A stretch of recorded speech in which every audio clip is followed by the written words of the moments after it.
19 ਸਾਲ ਦੀ ਉਮਰ ਦੇ ਵਿੱਚ ਮੇਰੀ ਅੱਖ ਦੇ ਵਿੱਚ ਇੱਕ ਪ੍ਰੋਬਲਮ ਆਈ ਤਾਂ ਡਾਕਟਰ ਸਾਹਿਬ ਨੇ ਮੈਨੂੰ ਦੱਸਿਆ ਕਿ ਤੇਰੀ ਅੱਖ ਦੇ ਵਿੱਚ ਨਾ ਇੱਕ ਵਾਇਰਸ ਆ ਗਿਆ ਆ ਜਿਸ ਦਾ ਨਾਮ ਉਹਨਾਂ ਨੇ ਹਾਰਪਿਸ ਦੱਸਿਆ। ਉਸ ਨੂੰ ਆਪਾਂ ਪੰਜਾਬੀ ਦੇ ਵਿੱਚ ਕੋਡ ਵੀ ਕਹਿ ਦਿੰਦੇ ਆ। ਇਹ ਅੰਦਰਲੀ ਸਾਈਡ ਆ, ਇਹ ਵਾਇਰਸ ਹੁਣ ਤੇਰੀ ਜ਼ਿੰਦਗੀ 'ਚੋਂ ਕਦੇ ਜਾਣਾ ਨਹੀਂ ਹੈਗਾ ਤੇ ਇਸ ਦਾ ਕੋਈ ਇਲਾਜ ਵੀ ਨਹੀਂ ਹੈਗਾ। ਤਕਰੀਬਨ ਦਵਾਈ ਖਾਂਦੇ 15 ਸਾਲ ਬੀਤ ਗਏ ਤੇ ਮੇਰੀ ਅੱਖ ਦੀ ਨਿਗਾਹ ਬਿਲਕੁਲ ਡੈੱਡ ਹੋਣ ਦੀ ਕੰਡੀਸ਼ਨ ਦੇ ਵਿੱਚ ਸੀਗੀ ਕਿ ਮੈਂ ਇਸ ਆਪਣੇ ਪਰਿਵਾਰ ਦੇ ਉੱਤੇ ਬੋਝ ਬਣ ਚੁੱਕਿਆ ਆ ਤੇ ਇਦਾਂ ਦੀ ਕੰਡੀਸ਼ਨ ਆ ਗਈ ਕਿ ਮੈਨੂੰ ਆਪਣਾ ਕੰਮ ਛੱਡ ਕੇ ਘਰੇ ਬੈਠਣਾ ਪੈ ਗਿਆ। ਪ੍ਰਭੂ ਦੀ ਦਾਸੀ ਨੇ ਮੇਰੇ ਉੱਪਰ ਹੱਥ ਰੱਖ ਕੇ ਪ੍ਰੇਅਰ ਕੀਤੀ। ਜਦੋਂ ਮੈਂ ਡਾਕਟਰ ਸਾਹਿਬ ਕੋਲ ਦੁਬਾਰਾ ਚੈੱਕ ਕਰਾਉਣ ਦੇ ਲਈ ਗਿਆ ਤਾਂ ਉਹਨਾਂ ਨੇ ਮੈਨੂੰ ਦੱਸਿਆ ਕਿ ਤੇਰੀ ਅੱਖ ਦੇ ਵਿੱਚ ਹੁਣ ਕੋਈ ਵਾਇਰਸ ਨਹੀਂ ਹੈ, ਤੇਰੀ ਅੱਖ ਨੋਰਮਲ ਹੈ। ਤੇ ਮੇਰੀ ਹੌਲੀ ਕਰਦੇ ਜਿਹੜੀ ਨਜ਼ਰ ਸੀਗੀ ਉਹ ਵੀ ਠੀਕ ਹੋ ਗਈ। ਪਰਿਵਾਰ ਵਾਲੇ ਕਹਿਣ ਲੱਗੇ ਕਿ ਨਹੀਂ ਤੇਰਾ ਧਰਮ ਬਦਲ ਦੇਣਗੇ। ਮੈਨੂੰ ਤਾਂ ਉੱਤੇ ਕਿਸੇ ਨੇ ਕੋਈ ਧਰਮ ਬਦਲਣ ਦੇ ਲਈ ਨਹੀਂ ਕਿਹਾ ਹੈਗਾ। ਮੈਨੂੰ ਤਾਂ ਇੰਨਾ ਦੱਸਿਆ ਕਿ परमात्मा एक है, परमात्मा ने सिर्फ इंसान बनाया, धर्म तो इंसान ने बनाया है। भाई क्या नाम है आपका? मेरा नाम लाडी है जी, मैं मछुआड़ा लखवाल खुर्द का रहने वाला जी। और क्या गवाही बताएं आप अपनी? 30 साल मेरी एज हो गई है। 19 ਸਾਲ ਦੀ ਉਮਰ ਦੇ ਵਿੱਚ ਮੇਰੀ ਅੱਖ ਦੇ ਵਿੱਚ ਇੱਕ ਪ੍ਰੋਬਲਮ ਆਈ। ਮੈਂ ਸੋਚਿਆ ਕਿ ਸ਼ਾਇਦ ਇਹ ਨੋਰਮਲੀ ਕੋਈ ਚੀਜ਼ ਹੈਗੀ ਆ। ਮੈਂ ਡਾਕਟਰ ਸਾਹਿਬ ਤੋਂ ਚੈੱਕ ਕਰਾਇਆ ਤੇ ਉਹਨਾਂ ਨੇ ਮੈਨੂੰ ਦੱਸਿਆ, ਥੋੜੀ ਮੋਟੀ ਟ੍ਰੀਟਮੈਂਟ ਕੀਤੀ ਤਾਂ ਕੋਈ ਮੈਨੂੰ ਖਾਸ ਫਰਕ ਨਹੀਂ ਪਿਆ। ਹੌਲੀ ਕਰਦੇ ਮਹੀਨਾ ਨਿਕਲ ਗਿਆ, 2 ਮਹੀਨੇ ਨਿਕਲੇ। ਮੈਂ ਡਾਕਟਰ ਸਾਹਿਬ ਨੂੰ ਪੁੱਛਿਆ ਕਿ ਡਾਕਟਰ ਸਾਹਿਬ ਇਹ ਕੀ ਚੀਜ਼ ਹੈਗੀ ਆ ਜੋ ਕਿ ਮੇਰੇ ਨੂੰ ਫਰਕ ਨਹੀਂ ਪੈ ਰਿਹਾ। ਮੇਰੀ ਅੱਖ ਦਾ ਬਹੁਤ ਬੁਰਾ ਹਾਲ ਆ ਵੀ ਮੇਰੀ ਅੱਖਾਂ ਦੀ ਨਿਗਾਹ ਜਿਹੜੀ ਆ ਹੌਲੀ ਕਰਕੇ ਘਟਦੀ ਜਾ ਰਹੀ ਆ। ਤਾਂ ਡਾਕਟਰ ਸਾਹਿਬ ਨੇ ਮੈਨੂੰ ਦੱਸਿਆ ਕਿ ਤੇਰੀ ਅੱਖ ਦੇ ਵਿੱਚ ਨਾ ਇੱਕ ਵਾਇਰਸ ਆ ਗਿਆ ਆ ਜਿਸ ਦਾ ਨਾਮ ਉਹਨਾਂ ਨੇ ਹਾਰਪਿਸ ਦੱਸਿਆ। ਅਗਰ ਪੰਜਾਬੀ ਭਾਸ਼ਾ 'ਚ ਗੱਲ ਕਰੀਏ ਤਾਂ ਉਸ ਨੂੰ ਆਪਾਂ ਪੰਜਾਬੀ ਦੇ ਵਿੱਚ ਕੋਡ ਵੀ ਕਹਿ ਦਿੰਦੇ ਆ ਕਿ ਤੇਰੀ ਅੱਖ ਦੇ ਵਿੱਚ ਅੰਦਰਲੀ ਸਾਈਡ ਕੋਡ ਹੋ ਗਿਆ ਆ ਤੇ ਇਸ ਦਾ ਕੋਈ ਜਿਹੜਾ ਹੈਗਾ ਅਗਰ ਬਾਹਰਲੀ ਸਾਈਡ ਹੁੰਦਾ ਤਾਂ ਅਸੀਂ ਕੋਈ ਹੱਲ ਕਰ ਦਿੰਦੇ।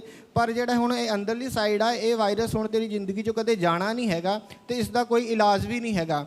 ਤੇ ਇੰਨੀ ਗੱਲ ਸੁਣਨ ਤੋਂ ਬਾਅਦ ਮੈਂ ਡਾਕਟਰ ਸਾਹਿਬ ਨੂੰ ਕਿਹਾ ਕੋਈ ਆਪਰੇਸ਼ਨ ਕਰ ਦਿਓ, ਕੋਈ ਹੋਰ ਹੱਲ ਦੱਸੋ ਮੈਨੂੰ। ਤੇ ਉਹਨਾਂ ਨੇ ਮੈਨੂੰ ਮਨਾ ਕਰ ਦਿੱਤਾ ਕਿ ਇਸ ਦਾ ਮੇਰੇ ਕੋਲ ਕੋਈ ਇਲਾਜ ਨਹੀਂ। ਤਾਂ ਮੈਂ ਫਿਰ ਜਿੰਨੇ ਵੀ ਅੱਖਾਂ ਦੇ ਵੱਡੇ ਸਪੈਸ਼ਲਿਸਟ ਡਾਕਟਰ ਸੀਗੇ ਉਹਨਾਂ ਦੇ ਕੋਲ ਜਾਣਾ ਸ਼ੁਰੂ ਕਰ ਦਿੱਤਾ। कौन सी आंख में थे ये वायरस आपका? कौन सी ਇਹ साइड थी? ਖੱਬੀ ਅੱਖ ਦੇ ਵਿੱਚ ਸੀਗਾ ਸਰ। और अमृतसर में आप बड़े हॉस्पिटल में गए? ਮੈਨੂੰ ਕਿਸੇ ਨੇ ਦੱਸਿਆ ਕਿ ਅੰਮ੍ਰਿਤਸਰ ਦੇ ਵਿੱਚ ਬਾਹਰੋਂ ਡਾਕਟਰਾਂ ਦੀ ਟੀਮ ਆਉਂਦੀ ਆ, ਅੱਖਾਂ ਦੇ ਸਪੈਸ਼ਲਿਸਟ ਹੈਗੇ ਆ, ਤੁਸੀਂ ਉਹਨਾਂ ਕੋਲ ਜਾਓ। ਜਦੋਂ ਮੈਂ ਉਹਨਾਂ ਦੇ ਕੋਲ ਗਿਆ, ਉਹਨਾਂ ਨੂੰ ਸਾਰੀਆਂ ਆਪਣੀਆਂ ਪਿਛਲੀਆਂ ਰਿਪੋਰਟਾਂ ਦਿਖਾਈਆਂ ਤਾਂ ਉਹਨਾਂ ਨੇ ਵੀ ਮੈਨੂੰ ਜਵਾਬ ਦੇ ਦਿੱਤਾ। ਉਸ ਤੋਂ ਬਾਅਦ ਖੰਨੇ ਹੋਰ ਕਾਫੀ ਇੱਦਾਂ ਦੇ ਵੱਡੇ ਹਸਪੀਟਲ ਸੀਗੇ ਅੱਖਾਂ ਦੇ।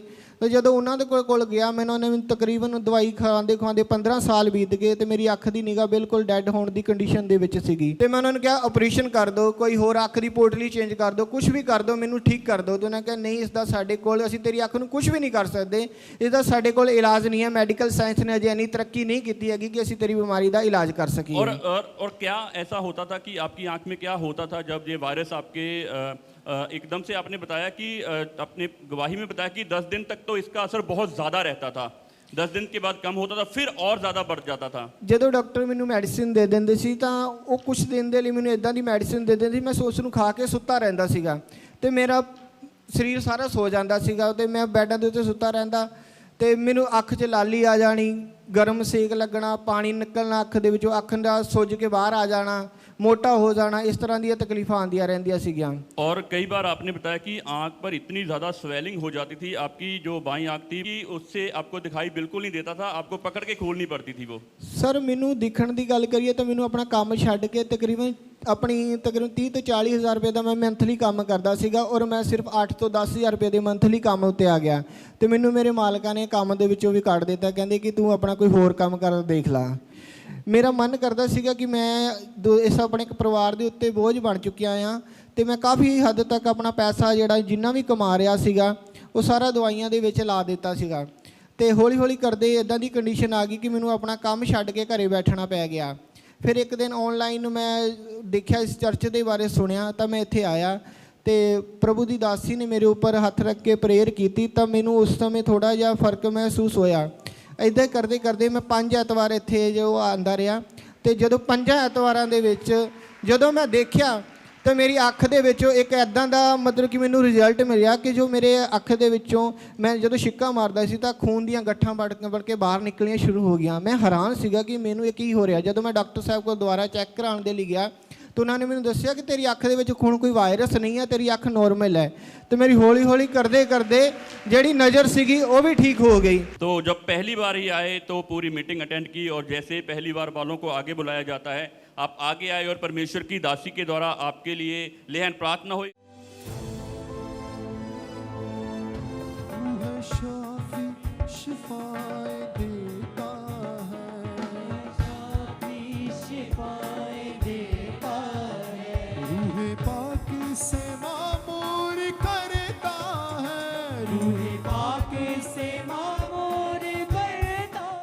उसके बाद आपने बताया कि आपको ऐसा लगा कि आपके बीच में से कुछ निकल कर गया और उसके बाद आपने लगातार अपने आप को चेक करना शुरू कर दिया घर पर जाकर। ਹਾਂਜੀ ਸਰ ਮੈਂ ਠੀਕ ਹੋ ਗਿਆ ਸੀਗਾ ਤਕਰੀਬਨ ਦੂਜੀ ਕੁ ਵਾਰ ਦੇ ਵਿੱਚ ਮੈਂ ਠੀਕ ਹੋ ਗਿਆ ਸੀ। ਫਿਰ ਮੈਂ ਤਕਰੀਬਨ 8 ਮਹੀਨੇ ਤੱਕ ਆਪਣੇ ਆਪ ਨੂੰ ਚੈੱਕ ਹੀ ਕਰਦਾ ਰਿਹਾ ਔਰ ਉਹਨਾਂ 8 ਮਹੀਨਿਆਂ ਦੇ ਦੌਰਾਨ ਮੈਂ ਕਦੇ ਵੀ ਡਾਕਟਰ ਕੋਲ ਦਵਾਈ ਲੈਣ ਨਹੀਂ ਗਿਆ, ਸਿਰਫ ਚੈੱਕ ਕਰਾਉਂਦਾ ਸੀਗਾ। ਉਹ ਮੈਨੂੰ ਕਹਿੰਦੇ ਨੋਰਮਲ ਆ। अब कोई दवाई की जरूरत नहीं, कोई आंख में धुंधलापन नहीं, कोई आंख में स्वेलिंग नहीं, पूरी तरह से परमेश्वर ने आपको चंगा ਹਾਂਜੀ किया। ਮੈਂ ਪੂਰੀ ਤਰ੍ਹਾਂ ਹੁਣ ਪ੍ਰਮਾਤਮਾ ਦੀ ਕਿਰਪਾ ਨਾਲ ਠੀਕ ਹੈਗਾ ਆ। और जो डॉक्टर कह रहे थे कि ऑपरेशन से कोई इलाज नहीं होगा, दवाइयों से कोई इलाज नहीं होगा क्योंकि आंख का कोड आपको लग चुका है, इसका कोई इलाज नहीं, मगर यीशु मसीह के पास जब कोढ़ी आते थे, प्रणाम करते थे, केवल यीशु मसीह अपना हाथ बढ़ाता था और वो चंगे हो जाते थे और गवाही देते थे। वो बाइबल की गवाहियां आज भी सच्ची हैं। जब एक विश्वासी दूसरे विश्वासी को सुसमाचार सुनाता है कि चल तू चर्च चल, चर्च में यीशु मसीह जिंदा है, वो आज भी अपने लोगों को छूता है और लोग चंगे होकर उसके नाम को गवाही देते हैं। तो इस बड़ी गवाही के लिए क्या आप लोगों को मैसेज देना चाहते हैं? जो लोग चर्च में हैं, खासकर जो लोग पहली बार आए हैं या ऑनलाइन माध्यम के द्वारा आज पहली बार और चर्च के साथ जुड़े हैं, क्या कहना चाहते हैं आप? ਜਦੋਂ ਮੈਂ ਇਸ ਚਰਚ ਦੇ ਵਿੱਚ ਪਹਿਲੀ ਵਾਰ ਆਇਆ ਤਾਂ ਮੈਂ ਆਪਣੇ ਪਰਿਵਾਰ ਨੂੰ ਬਿਨਾਂ ਦੱਸੇ ਆਇਆ ਸੀਗਾ। ਜਦੋਂ ਦੂਸਰੀ ਵਾਰ ਉਹਨਾਂ ਨੇ ਪੁੱਛਿਆ ਤਾਂ ਮੈਂ ਦੱਸਿਆ ਕਿ ਮੈਂ ਚਰਚ ਦੇ ਵਿੱਚ ਜਾ ਰਿਹਾ। ਉਹਨਾਂ ਨੇ ਮੈਨੂੰ ਕਿਹਾ ਕਿ ਤੂੰ ਕਿਸ ਪਾਸੇ ਜਾ ਰਿਹਾ ਹੈਗਾ। ਮੈਂ ਦੇਖੋ ਵੀ ਪਰਮਾਤਮਾ ਇੱਕ ਆ। ਜਿੱਥੇ ਮੈਨੂੰ ਥੋੜ੍ਹਾ ਫਰਕ ਮਹਿਸੂਸ ਹੋ ਰਿਹਾ ਤੇ ਪਰਮਾਤਮਾ ਉਹ ਕੋਈ ਵਹਿਮ ਭਰਮ 'ਚ ਨਹੀਂ ਪਾਉਂਦੇ ਹੈਗੇ, ਨਾ ਹੀ ਉੱਥੇ ਕੋਈ ਫਾਂਡੇ ਫੂੰਡੇ ਵਾਲੀ ਗੱਲਬਾਤ ਹੈਗੀ ਆ। ਅਤੇ ਉਹਨਾਂ ਨੇ ਮੈਨੂੰ ਦੱਸਿਆ ਕਿ ਕਹਿੰਦੇ ਨਹੀਂ, ਕਹਿੰਦੀ ਸਹੀ ਨਹੀਂ ਹੈਗਾ। ਮੈਂ ਸਹੀ ਸੂਈ ਦਾ ਮੈਨੂੰ ਪਤਾ ਨਹੀਂ, ਪਰ ਮੈਨੂੰ ਇੰਨਾ ਪਤਾ ਕਿ ਉੱਥੋਂ ਮੈਂ ਠੀਕ ਹੋ ਗਿਆ ਅਤੇ ਜੋ ਮੈਨੂੰ ਠੀਕ ਲੱਗਦਾ ਮੈਂ ਉਹੀ ਕਰਾਂਗਾ ਕਿ ਪਰਮਾਤਮਾ ਇੱਕ ਹੈ। ਅਤੇ ਉਹਨਾਂ ਨੇ ਮੈਨੂੰ ਦੱਸਿਆ ਕਿ ਪਰਿਵਾਰ ਵਾਲੇ ਕਹਿਣ ਲੱਗੇ ਕਿ ਨਹੀਂ ਤੇਰਾ ਧਰਮ ਬਦਲ ਦੇਣਗੇ। ਮੈਨੂੰ ਤਾਂ ਉੱਥੇ ਕਿਸੇ ਨੇ ਕੋਈ ਧਰਮ ਬਦਲਣ ਦੇ ਲਈ ਨਹੀਂ ਕਿਹਾ ਹੈਗਾ। ਮੈਨੂੰ ਤਾਂ ਇੰਨਾ ਦੱਸਿਆ ਕਿ ਪਰਮਾਤਮਾ ਇੱਕ ਹੈ, ਪਰ ਕੁਦਰਤ ਪਰਮਾਤਮਾ ਨੇ ਸਿਰਫ ਇਨਸਾਨ ਬਣਾਇਆ, ਧਰਮ ਤਾਂ ਇਨਸਾਨ ਨੇ ਬਣਾਇਆ ਹੈ। ਸੋ ਇਸ ਲਈ ਮੈਂ ਇੱਥੇ ਜਾਣਾ ਹੈਗਾ। ਸੋ ਮੈਂ ਇੱਥੇ 5 ਵਾਰ ਰੈਗੂਲਰ ਆਇਆ ਸੀ ਔਰ 5 ਵਾਰਾਂ 'ਚ ਮੈਂ ਬਿਲਕੁਲ ਠੀਕ ਹੋ ਗਿਆ। और आज आप बता रहे हैं कि आपकी वाइफ भी आपके साथ आई है। ਹਾਂਜੀ ਮੇਰੀ ਮਿਸਿਸ ਵੀ ਮੇਰੇ ਨਾਲ ਆਈ ਹੈ। ਸੋ ਉਹਨਾਂ ਨੂੰ ਮੈਂ ਦੱਸਿਆ ਕਿ ਪਰਮਾਤਮਾ ਨੂੰ ਅਗਰ ਪਾਣਾ ਹੈਗਾ ਤਾਂ ਪ੍ਰਭੂ ਯੀਸ਼ੂ ਮਸੀਹ ਜੋ ਹੈਗੇ ਉਹਨਾਂ ਨੇ ਸਾਡੀ ਖਾਤਰ ਜਿਹੜੇ ਹੈਗੇ ਸੂਲੀ ਦੇ ਉੱਤੇ ਚੜ੍ਹ ਕੇ ਆਪਣਾ ਬਲਿਦਾਨ ਦਿੱਤਾ ਆ। ਸੋ ਉਹਨਾਂ ਦਾ ਆਪਾਂ ਨੂੰ ਡਰ ਲੱਗਣਾ ਚਾਹੀਦਾ ਜੀ। और उनको हैरानी नहीं हुई जब आप चंगे हो चुके। अब पहले डॉक्टरों ने बोल दिया था कि आपका ऑपरेशन नहीं होगा क्योंकि ऑपरेशन से आप चंगे नहीं हो सकते, दवाइयों से चंगे नहीं हो सकते। प्रभु यीशु मसीह की हजूरी में आए, परमेश्वर की सामर्थ ने आपको छुआ, टच किया, चंगे हो चुके। अब वो हैरानी नहीं होती उनको, वो ਨਹੀਂ ਉਹ ਖੁਸ਼ ਹੈਗੇ ਆ ਕਿ ਜੋ ਸਾਡਾ ਮਹੀਨੇ ਦਾ ਤਕਰੀਬਨ 5 ਤੋਂ 7 ਹਜ਼ਾਰ ਰੁਪਇਆ ਦਵਾਈਆਂ ਦੇ ਵਿੱਚ ਖਰਚ ਹੋ ਰਿਹਾ ਸੀਗਾ, ਸੋ ਵੀ ਪਰਮਾਤਮਾ ਦਾ ਸ਼ੁਕਰਗੁਜ਼ਾਰ ਕਰਦੇ ਆ ਕਿ ਮੇਰੇ ਹਸਬੈਂਡ ਠੀਕ ਹੋ ਗਏ, ਹੁਣ ਰੈਗੂਲਰ ਡਿਊਟੀਜ਼ ਆ ਰਹੇ ਆ ਜੀ। तारीफ करें जोर से परमेश्वर के लिए।